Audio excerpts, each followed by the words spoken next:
Olá, a paz do Senhor esteja com cada um de vocês. Estou aqui neste segundo final de semana após a Páscoa.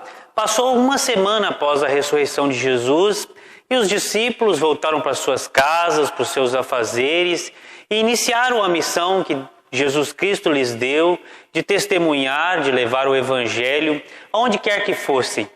E esse pedido também é feito a cada um de nós, que a gente também testemunhe o Evangelho de Jesus Cristo na nossa vida, seja participando da vida comunitária e mesmo acompanhando a palavra de Deus, os cultos, as mensagens de forma virtual.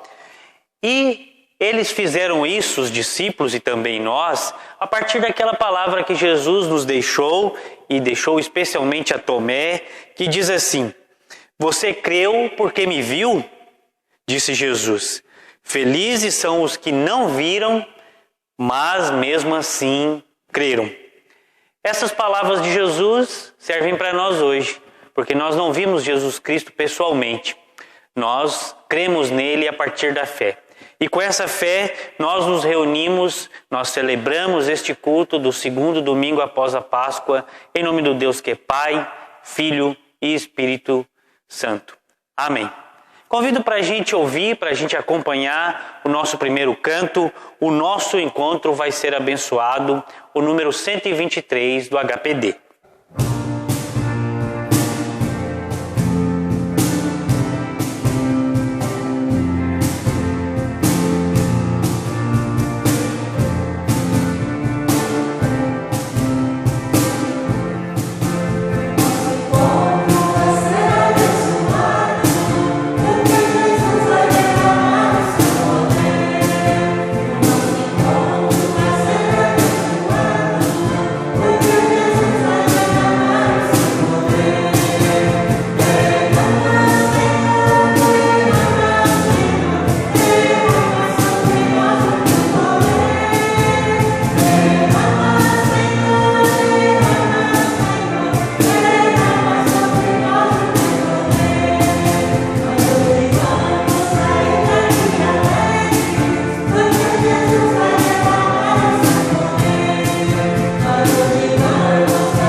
É importante a gente chegar até Deus e confessar os nossos pecados. Assim como Tomé tinha a sua fraqueza de uma fé pequena, de não crer em Jesus, mesmo ele estando ali à sua frente, imagine nós, diante das dificuldades, a importância que a gente precisa para crer. Quantas vezes a gente pede um sinal para Deus? Quantas vezes a gente tenta manipular Deus pedindo que Ele nos proteja da Covid?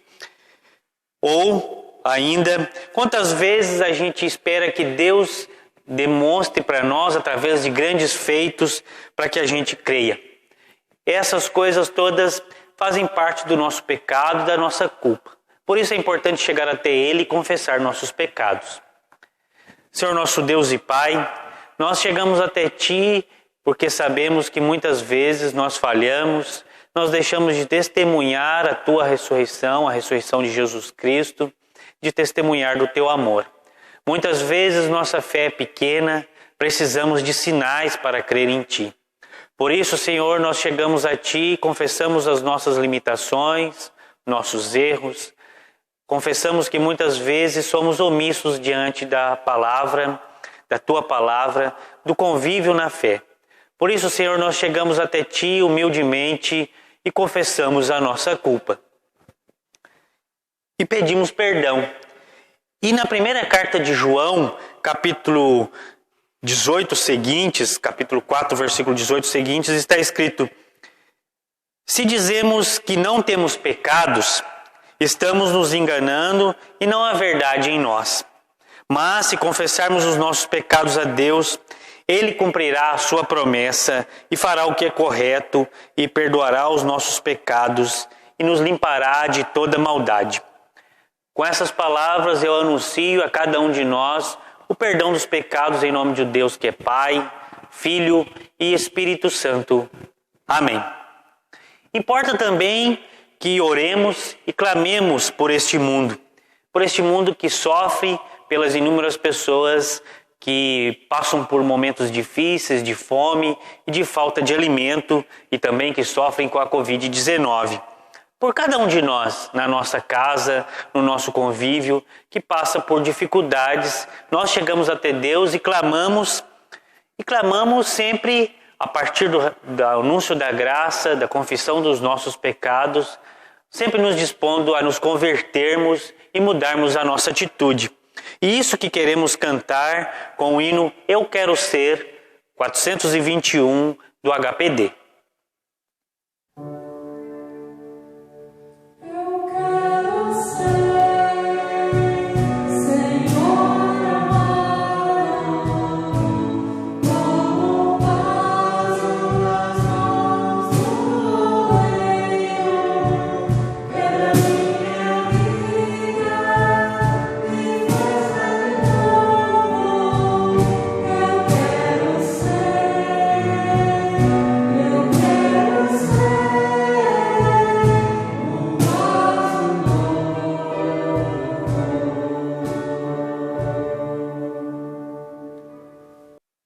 O salmo previsto para este nosso encontro, do segundo domingo, segundo final de semana após a Páscoa, é o Salmo 133.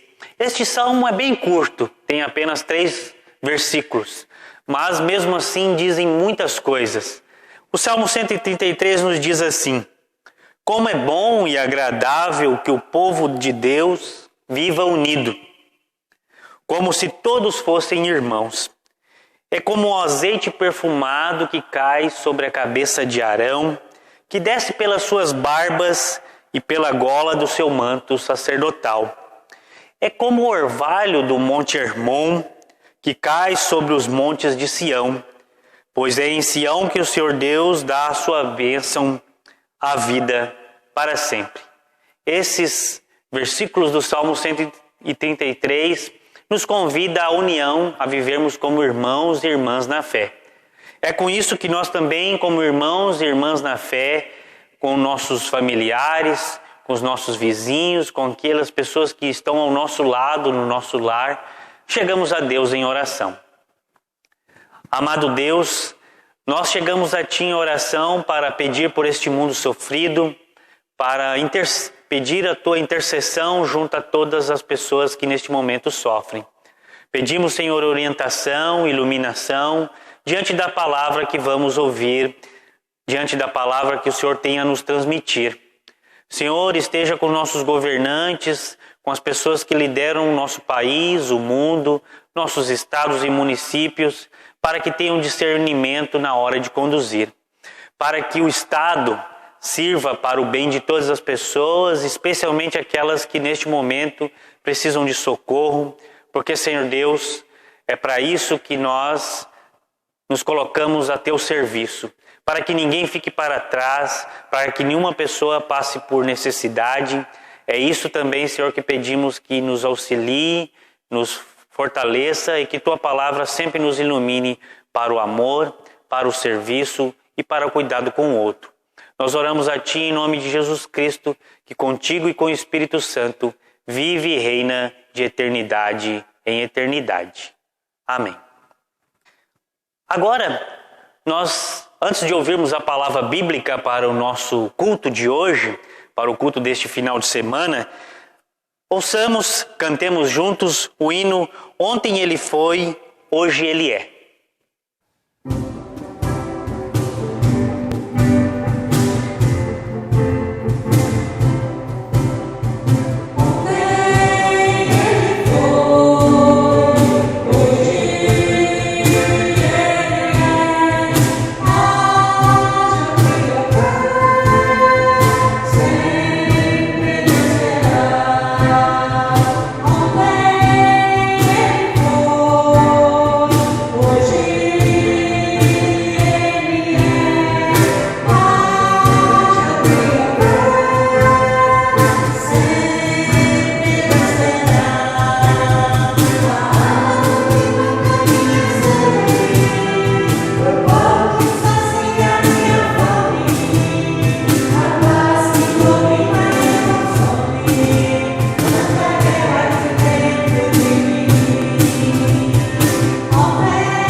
A leitura bíblica para este nosso culto do segundo domingo da Páscoa se encontra no livro de Atos, o capítulo 4, os versos 32 até o verso 35.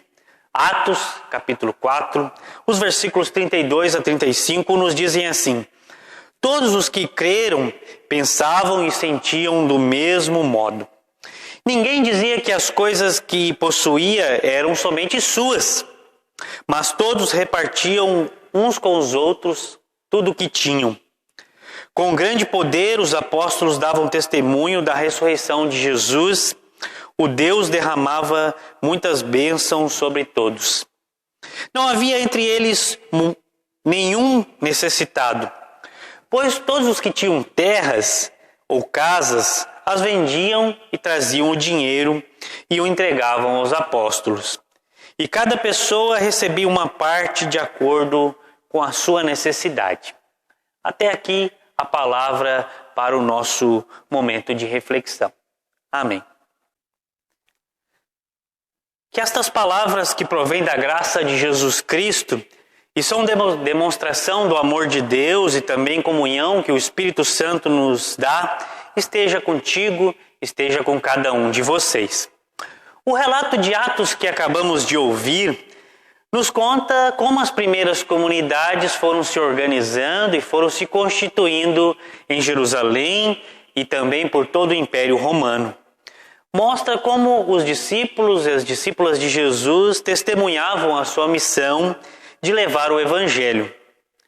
Os seguidores de Jesus, todos, a maioria deles, eram pessoas muito humildes, poucos tinham posses, terras ou casas importantes. Mas eles viviam em comunhão, não apenas comunhão de espírito, de estarem louvando, agradecendo o nome de Jesus Cristo, mas também a comunhão de convívio, de estarem juntos, de uns suprirem as necessidades uns dos outros. Eles repartiam, comiam juntos. Quando alguém faltava algo, eles logo se dispunham a ajudar e a repartir o que tinham. Todos eram iguais e havia uma atitude de profunda cooperação. Eram muito unidos. É isso que o livro de Atos nos relata. Ao ler este texto, muitos dizem que isso era algo que aconteceu apenas lá nas primeiras comunidades e que logo desapareceu e que, na verdade, esse modo de vida é apenas uma utopia impossível de ser praticado na realidade, onde que cada um defende o seu e nada mais importa.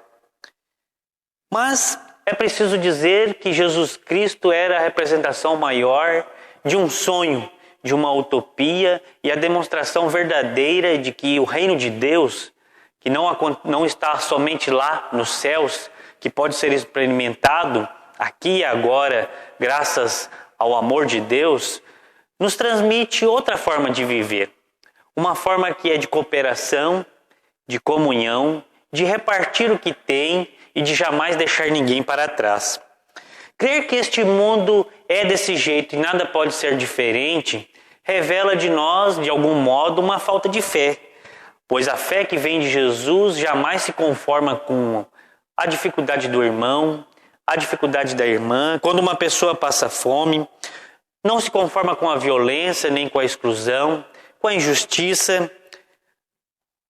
Ninguém deveria ficar calado diante de todas essas coisas, muito pelo contrário, deveríamos viver este amor no nosso dia a dia. Mas a gente sabe que este mundo é dominado pelo pecado. E o pecado se expressa não apenas na minha atitude isoladamente de não querer ajudar o outro. Esse pecado está estruturado, ele está nas instituições, na forma como o mundo se organiza. Um mundo que cada vez mais tem pessoas muito, muito ricas e uma quantidade enorme de pessoas famintas que não têm nem sequer o que comer. E muitas vezes a gente ouve por aí, as coisas são assim mesmo, nada vai mudar. O mundo é assim, nós não vamos mudá-lo. Contudo, se a gente leva a sério a mensagem de Jesus Cristo a respeito do reino de Deus, nós podemos nos conformar diante das injustiças, diante da necessidade do outro? A gente pode passar por isso sem fazer nada? Esta é uma grande questão. Durante toda a vida, a gente se preocupa em ter coisas, acumular e ter grandes coisas, grandes carros, muitas vezes querer ser rico. E para ganhar mais dinheiro, trabalhar mais e mais e mais. E o nosso mundo nos ensina que para conseguir isso, o que a gente precisa fazer? Competir um com o outro. Se a gente quer oferecer, quer ganhar mais dinheiro, então a gente tem que ofertar cada vez mais produtos melhores a preços mais baixos. E, se possível, se a gente tiver que se beneficiar ou deixar ou excluir alguém de uma determinada situação, a gente faz isso. Porque é assim que a sociedade ensina que as pessoas vencem. O mundo valoriza aqueles que são vencedores. E toda vez que alguém vence, outro perde. E essa diferença entre aqueles que uma vez vencem e outros perdem vai se aumentando cada vez mais. E vai se tornando um abismo em que algumas pessoas tem bilhões e milhões de pessoas que não têm quase nada. A competição é que define o preço das coisas e o quanto a gente vai ter. Assim a vida vai passando, a gente vai se aprofundando cada vez mais nesse mundo que exige de nós que a gente sempre vença e vamos ficando doentes, preocupados com o negócio, com o trabalho. A forma de viver que nos relata o livro de Atos é completamente diferente. Nos mostra um outro caminho, o caminho da solidariedade. Um caminho que não é simples, um caminho que muitas vezes a gente acha que não é possível porque imagina que o outro sempre vai levar vantagem. No entanto, esse é o caminho que somos convidados a seguir. É um caminho estreito, nem sempre fácil. Mas graças a esse jeito de viver dos cristãos, eles eram poucos no início. Eles foram crescendo e se tornaram a maior religião do Império Romano, ainda sendo perseguidos, sendo de maioria de pessoas humildes, trabalhadoras, até escravos. Mesmo assim, eles cresceram em número e testemunharam o Evangelho por todos os cantos. E com isso os cristãos se espalharam também pelo mundo todo, testemunhando a ressurreição de Jesus Cristo e a utopia, o sonho que é o reino de Deus. Mais do que nunca estamos diante de uma situação que nos mostra dois caminhos. O primeiro que o mundo nos dá. Esse é assim, cada um segue por si e cada um que vença o mais forte, quem tiver mais dinheiro, esse vai vencer, esse vai superar as dificuldades, esse vai superar também a Covid. Outro caminho é a gente se unir, trabalhar juntos, respeitar aquilo que precisa ser respeitado e jamais deixar as pessoas mais fracas para trás, jamais deixar os desprotegidos. Se hoje eu tenho saúde, ainda que eu seja uma pessoa jovem, que estou em boas condições, amanhã posso estar doente e posso precisar dos mesmos cuidados que os outros precisam. E quem vai me ajudar? Com certeza, nós precisaremos de ajuda uns dos outros.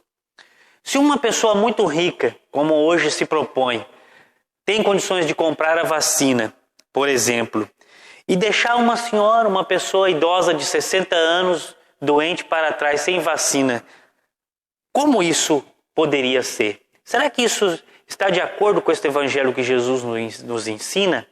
Está certo uma pessoa jovem, com todas as condições, pelo fato de ter dinheiro, deixar uma pessoa trabalhadora, idosa, da roça, por exemplo, sem vacina? Esta é uma grande questão. É preciso que a gente testemunhe o reino de Deus e combata esse pensamento, critique, denuncie de que quem tem dinheiro tem mais privilégios e passa na frente dos outros, mesmo que as pessoas que estão, por exemplo, necessitam mais. É isso que Jesus Cristo nos chama, a essa fé que Ele nos conclama a viver. Uma fé que defende o repartir, a colaboração e que jamais ninguém fique para trás. Por mais que digam que isso é uma utopia, que é algo que não pode ser realizado, depende da nossa fé, depende do nosso crer, que a gente testemunha e viva isso no nosso dia a dia. Que o Espírito de Deus esteja com vocês, esteja com cada um de nós ao longo desses dias para nos fortalecer e nos mostrar o verdadeiro caminho da fé, que é o convívio, o amor ao próximo e o respeito uns com os outros. Amém.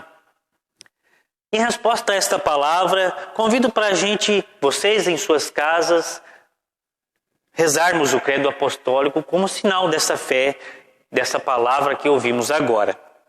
Creio em Deus Pai Todo-Poderoso, Criador do céu e da terra, e em Jesus Cristo, seu Filho unigênito, nosso Senhor, o qual foi concebido pelo Espírito Santo, nasceu da Virgem Maria, foi crucificado, morto e sepultado, desceu ao mundo dos mortos, ressuscitou no terceiro dia, subiu ao céu, está assentado à direita de Deus Pai Todo-Poderoso, de onde virá para julgar os vivos e os mortos.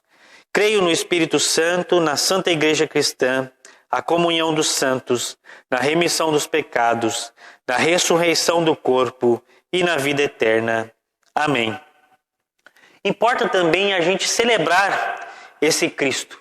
Por isso convido para a gente cantar juntos o hino Celebrai a Cristo, Celebrai.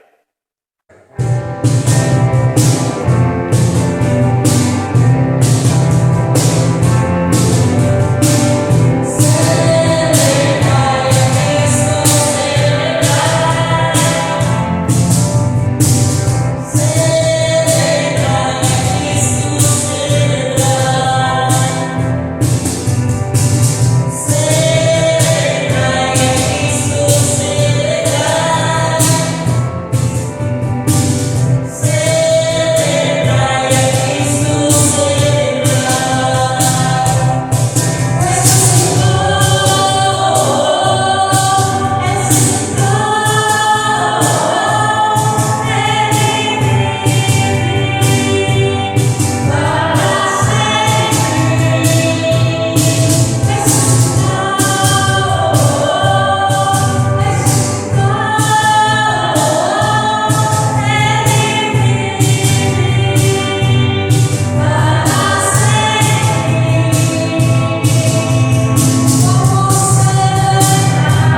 Gostaria de convidar também para que vocês em suas casas se lembrem das pessoas que estão passando por um momento de dificuldade. Se tem alguém de aniversário, nesse momento também queremos colocar esta pessoa em oração, em gratidão, seja aniversário de nascimento, de casamento, de confirmação, que vocês recebam, que nós possamos também agradecer a Deus por essas pessoas e interceder aquelas que vocês reconhecem, que vocês sabem, chegar até Deus em oração e interceder por elas. Oremos. Nosso Senhor e Salvador Jesus Cristo, em Teu nome nós chegamos a Deus para interceder por aquelas pessoas que neste momento sofrem, estão enfrentando doenças, pelos seus familiares, que dê paciência, que dê amor, cuidado e que nos auxilie uns aos outros a viver o Evangelho, porque esse Evangelho nos mostra que nós devemos proteger as pessoas que precisam, que necessitam, os mais fracos, aqueles que estão fragilizados. Pois sabemos, Senhor, que em um momento também nós podemos estar nesta situação, precisando de cuidado, e essa mesma fé que nos mobilizou a ajudar o outro, outra pessoa também nos ajudará. Esse é o princípio fundamental da Tua palavra, ó Deus, que nós pedimos que esteja conosco, e especialmente também como um agradecimento pelas pessoas que fazem aniversário, pelas pessoas que têm bênçãos a celebrar. Que essas bênçãos se multipliquem em nós, em nossa vida, e que sejam testemunhas do Teu amor e do Teu poder. Em nome de Teu Filho Jesus que oramos. Amém. Gostaria de me despedir de vocês deste culto, desejando a bênção de nosso Deus. O Senhor te abençoe e te guarde. O Senhor faça resplandecer o seu rosto sobre ti. O Senhor tenha misericórdia e te dê a sua paz. Amém. Que este momento de celebração que você acompanha na sua casa, no seu celular, no computador, leve até você, até cada um de vocês, a palavra de Deus, conforto e também ânimo para passarmos por esses momentos. Não podemos estar reunidos no culto, é verdade, mas a palavra de Deus sempre está conosco. Sempre chega até nós das formas mais variadas possíveis, porque o Espírito de Deus é poderoso e certamente chegará até você. Desejo uma excelente semana, que o Senhor Deus lhe conduza, cada um de vocês, lhe dê bênçãos e lhe dê força sempre. Amém.